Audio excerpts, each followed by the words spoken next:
Қыз балаларға тампон қолдануға болады ма?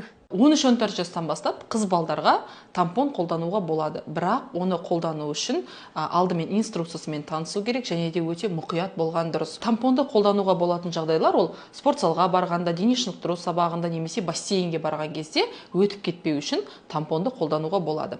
Қыз балдарға тампонның арнайы мини деген ең кішкентай размерін алу керек.